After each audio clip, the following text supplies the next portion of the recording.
Dollar General rescinded job offers to applicants whose blood pressure exceeded 160/100 or had less than 20/50 vision in one eye, even when those impairments did not prevent the applicants from safely performing the job.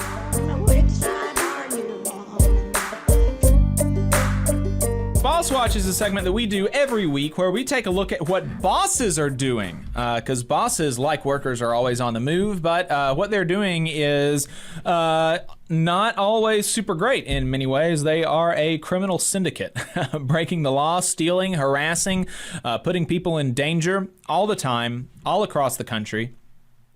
And so we bring you a small selection from the U.S. South and the colonies of just some of the instances in which bosses have been caught by the authorities, right? I mean, many of these instances you can imagine, like minimum wage violations. In what scenario are you going to be able to get away with paying a worker less than minimum wage? Like, in what scenario would a worker be willing to take less than minimum wage? The only scenario is one in which the worker is incredibly precarious. And so you can imagine that workers that are in incredibly precarious positions might not be terribly likely to want to report their employer to the authorities. So, the only things that we can tell you are instances in which, against all odds, the employers have been caught. But there are no doubt many, many, many, many instances of things like this going unreported and unpunished. So let's start in Kentucky, where the U.S. Department of Labor has obtained a federal consent judgment that requires the operator of a Hebron, Kentucky warehouse and distribution center to stop employing children illegally and to not violate federal child labor laws in the future. Very, very stringent consent order. The action addressed Win.IT America Incorporated's illegal employment of children, which investigators with the department's Wage and Hour Division discovered in August of 2023. Investigators determined that the company employed 2 children ages 11 and 13. 11! For months at its distribution center. Specifically, the division found several violations by Win.IT America of child labor provisions of the Fair Labor Standards Act.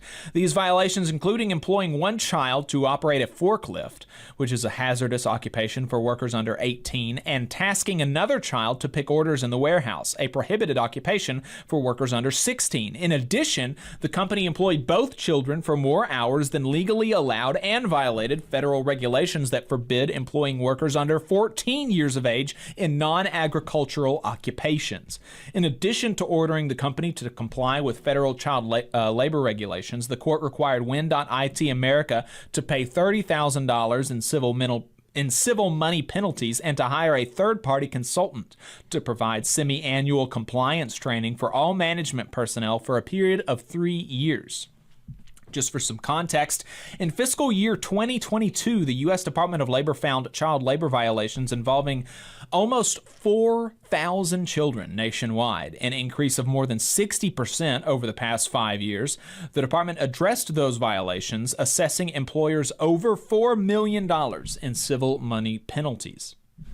Founded in October of 2013, Win.IT America Incorporated is the U.S. branch of Winit Information Technology Company, a Shanghai, China-based integrated supply chain solutions provider with more than 700 employees in the U.S., Australia, Germany, and Great Britain. Hey, 5 seconds. Just wanted to say that this is only possible because of our donors. If you want to see more of this, then consider donating yourself at tvlr.fm/donate. Heading over to Florida, one of the country's largest public universities, which is surprising because I had never heard of it, has entered into an agreement with the U.S. Department of Labor in which the employer will pay almost $600,000 in back wages, read stolen money, and interest to resolve alleged pay discrimination identified in a routine compliance review. The review of Florida International University by the department's Office of Federal Contract Compliance Programs alleged that from October 1, 2017 to From August 1, 2017 to August 1, 2018, the university paid 163 women employees less than men in similar positions.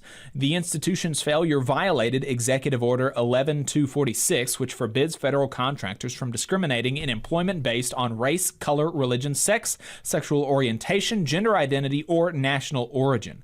In addition to paying back wages and damages, the employer agreed to set aside $125,000 for future pay equity adjustments and other pay equity related activities, and to take steps to make sure its compensation practices and policies are free from discrimination. Florida International University entered into an early resolution conciliation agreement to resolve the allegations. The university provides basic research, educational and research and development, consulting and security services to the federal government. It also holds contracts with the Department of Defense, the Agency for International Development, the Department of Commerce, the Department of Health and Human Services, and NASA. Florida International University is a multi-campus public university serving South Florida that emphasizes research as a major component in the university's mission. With a student body of more than 55,000, FIU is among the top 10 largest universities in the nation. Right here in Alabama, Dollar General has agreed to pay $1 million and provide other relief to settle a lawsuit filed by the U.S. Equal Employment Opportunity Commission alleging that its hiring process violated the Americans with Disabilities Act and the Genetic Information Non-Discrimination Act, the federal agency announced last week. According to the lawsuit, after making job offers to work at its Bessemer, Alabama distribution center, Dollar General required applicants to pass a pre-employment medical exam, during which they were required to divulge past and present medical conditions of family members such as cancer, diabetes, and heart disease. The EEOC also alleged that Dollar General used qualification criteria that screened out qualified individuals with disabilities. For example, Dollar General rescinded job offers to applicants whose blood pressure exceeded 160/100 or who had less than 20/50 vision in one eye, even when those impairments did not prevent the applicants from safely performing the job. The EEOC filed suit after its Birmingham district office completed an investigation and first attempted to reach a pre-litigation settlement through its voluntary conciliation process. The EEOC sued on behalf of a class of 498 applicants who were required to divulge family medical history during the hiring process, and on behalf of another class of qualified applicants whose job offers were rescinded based on their impairments. Dollar General discontinued its practice of requiring pre-employment medical exams for these warehouse jobs after the lawsuit was filed. Under the 27-month consent decree settling the suit, in addition to monetary relief, Dollar General must review and revise its ADA and GINA policies and distribute them to all individuals involved in the hiring process should they resume requiring medical exams. In addition, Dollar General must require their medical examiners not to request family medical history. They must consider the medical opinion of an applicant's personal physician, and they must inform applicants how to request a reasonable accommodation if needed. The decree also requires Dollar General to provide annual training to all individuals involved in the hiring process on the ADA and GINA, and to post a notice to employees on their rights under these statutes and how to file a charge of discrimination with the EEOC. Heading over to Virginia, the U.S. Department of Labor has obtained a consent judgment in a Virginia federal court to recover over $200,000 in stolen wages and liquidated damages from a Williamsburg restaurant that shortchanged 62 employees of their overtime wages intentionally. The court action follows an investigation by the department's Wage and Hour Division that found restaurant Food for Thought and owner Howard Hopkins paid kitchen staff straight time rates for all hours worked, including hours over 40 in a work week, which denied them required overtime rates. The employer also failed to keep accurate records of employees' hours worked and did not display federal minimum wage posters as required. The order entering the consent judgment in the U.S. District Court on October the 4th requires the company and Hopkins to pay $100,000 in back wages and an equal amount in liquidated damages. They must also pay $50,000 in civil money penalties for the intentional nature of the violations. The order forbids them from future violations of the law. I always love that addendum. to a lot of these consent orders. It's always such a funny thing. Like, oh, hey, these punishments, included in the punishment is you can't break the law again.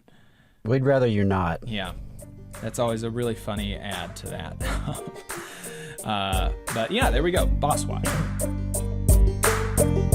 You just saw a clip from the Valley Labor Report. We are live every Saturday morning from 9:30 a.m. till 12:30 p.m. And we pride ourselves on keeping all of our content free to everybody so that we can talk to as many working folks as possible. If you support the work that we're doing, you think that it's important, you think that it's good, then consider making a monthly contribution to the project, and you can do that on our website, tvlr.fm. Which side are you on?